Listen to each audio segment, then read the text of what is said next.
বসে সবাইকে আজকে ঘুম থেকে উঠতে খুব দেরি হয়ে গিয়েছিল, তো তাও আমি জানালাটা খুলে দেখছিলাম যে বাইরে কীরকম ঠান্ডা। তারপর বাইরের ওয়েদারটা আমি কিছুটা এরকম দেখতে পেলাম। তারপর হাত দিয়ে দেখছিলাম যে ঠান্ডাটা কীরকম, কারণ এখানে অনেক শীত পড়েছে।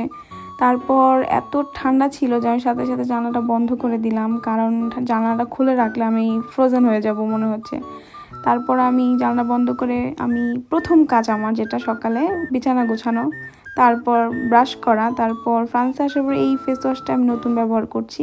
তারপর আমি দেরিতে ওঠার কারণে আমি ব্রেকফাস্ট আর লাঞ্চটা আমি একসাথেই তৈরি করে নিয়েছিলাম। লাঞ্চে ছিল ভাজা, একটু সবজি ভাজা করেছিলাম আর একটা মাছ ভাজা করেছিলাম। তারপর খেতে বসে গোপাল ভাঁড় দেখি। আমার মতো কে কে আছে যে গোপাল ভাঁড় দেখো, খুব ভালো লাগে আমার। তারপর একটু হজমলা খেয়ে নিয়েছিলাম।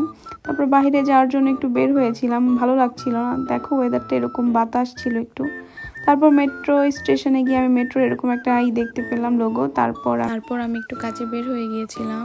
বাসায় আস্তে আস্তে আমার রাত হয়ে গিয়েছিল, তো বাসায় রাত্রে এসে আসার সময় আমি চিতই পিঠা নিয়ে এসেছিলাম, সেটা খেয়েই আমি আমার ডিনার কমপ্লিট করে ঘুমিয়ে পড়েছি। সবাই ভালো থেকো, সুস্থ থেকো।